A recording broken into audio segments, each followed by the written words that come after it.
All right, wonderful people, welcome back to this wonderful channel where we bring you back-to-back update and information as it is hot. In case you have not joined our social media handle, kindly go ahead and subscribe, like, comment, share, and also remember to on your notification button so that whenever our news is dropping, you go be the first we'll collect. I might say Merry Christmas and a prosperous New Year to you and yours. As it be.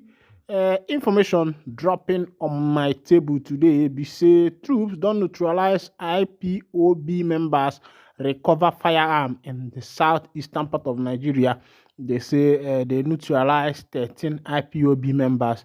This one they come from the members if of course you know them, the NIG them boys and also the NIG them government, and then they report this one.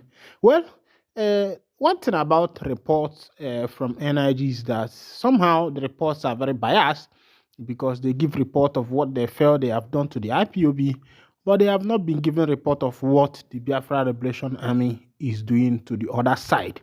All right, let's go down to the full detail of the information. They said that troops of the Joint Task Force Southeast Operation Udoka have neutralized 13 armed members of the proscribed indigenous people of Biafra.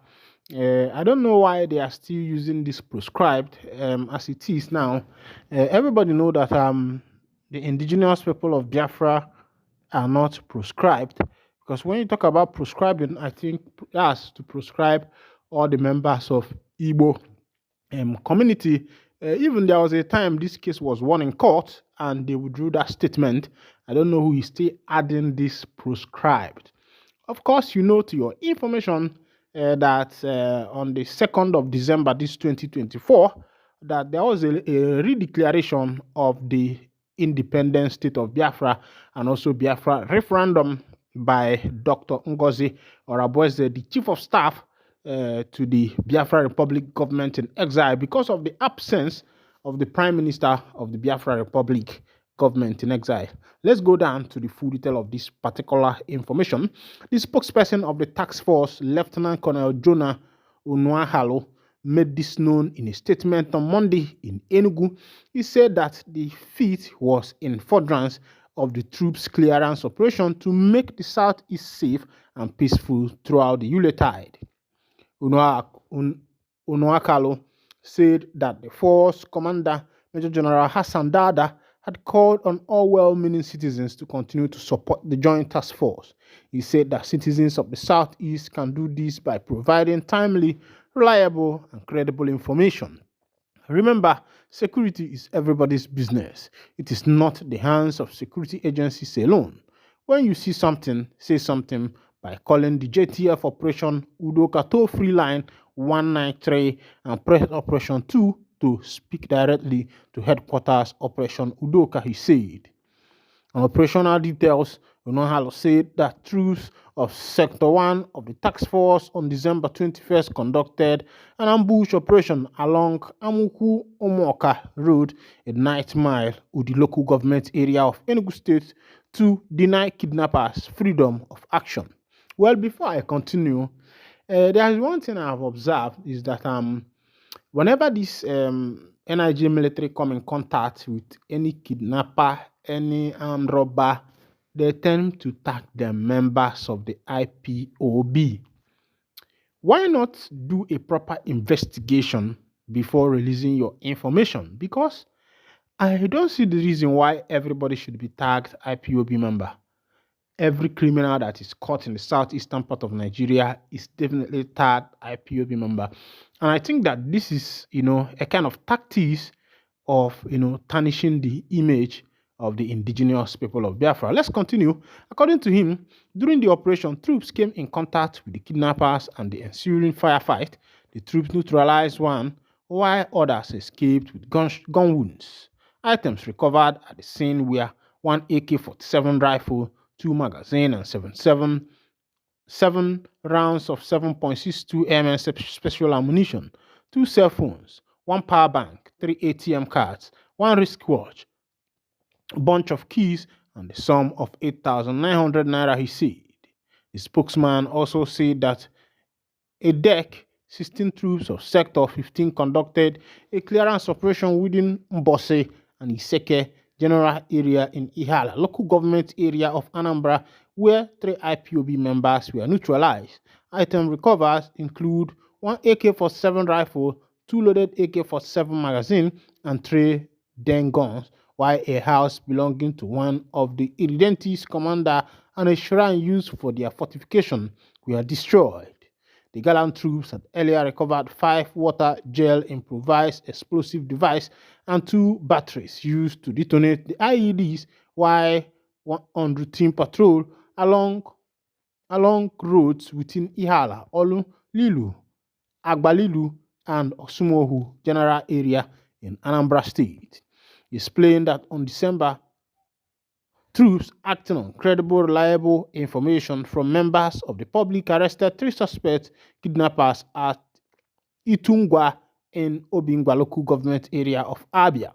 He said that on receiving the information about the movement of the suspected kidnappers, troops quickly mounted a snap checkpoint in order to apprehend the suspect.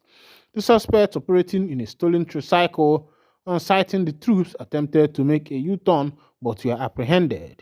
Items recovered included one AK-47 rifle, one G3 rifle, one locally made single barrel pistol, 10 rounds of 7.62 mm ammunition, 34 rounds of 5.5 mm ammunition, 2 AK-47 rifle magazine, 2 G3 rifle magazine, and 1 live cartridge. Other items recovered were one mobile phone, the sum of 6,600, and 2 knapsack bags used for concealing the weapons, he said. All right, welcome back. I think it is high time the NIG them boys start correcting their write-ups because you can't just tag anybody you see as IPOB member or any criminal that is being caught out there that have been tagged IPOB member. Meanwhile, the governor of Imo State, Governor Hope Uzodinma, according to him, has issued a warning to citizens planning to return home for Christmas and New Year. According to Punch, the Imo State government has issued a warning to its citizens planning to return home for the Christmas and New Year celebration, advising them to be cautious of a fraudulent travel scheme being circulated by suspected scammers. Ogwike Nwachukwu, Chief Press Secretary and Media Advisor to Governor Hope Uzodinma, clarified in a statement on Sunday that some individuals were falsely offering free transport from Lagos to various towns in Imo State, including Owerri, Okigwe, Olu. These scammers have been presenting the offer as a government-backed initiative trying to deceive unsuspecting travelers. The fraudsters have circulated a fake press release making it appear as though it was issued by Nwachukwu's office to lend legitimacy to their scheme. The false announcement claimed free buses would be provided for the journey to Imo State on December 24, 2024, and the return trip to Lagos on January 4, 2025.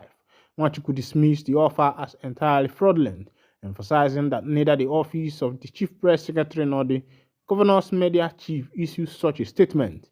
He strongly warned the public, especially Imo indigents, to avoid engaging with the scam, as their safety and security could be jeopardized. The statement concluded by urging all travelers, particularly those in Lagos and other parts of the country, to remain vigilant and disregard the reception travel offer. All right. I think what the government has not been able to do, scammers want to do it for the government. Scammers want to do it for the government because the government have refused to do it. But for I think looking at the situation of things in this country, I think this should be one of the things that the government should do, especially with the taxpayers' money. In other developed country, let's say for example, maybe if you are caught by police and you are meant to go to court and you do not have money to get your own attorney, you see that the government provides an attorney for you with the taxpayers' money because that's part of what the taxpayers' money is supposed to work. But as it is, the government where we find ourselves is where we call foul. Everything goes to the bag of the politician. everything goes to the back of the government. Everything goes to the back of the government machine, and not just the government. The government is a body. Of course, we have the government as a body and also the government as a mercenary.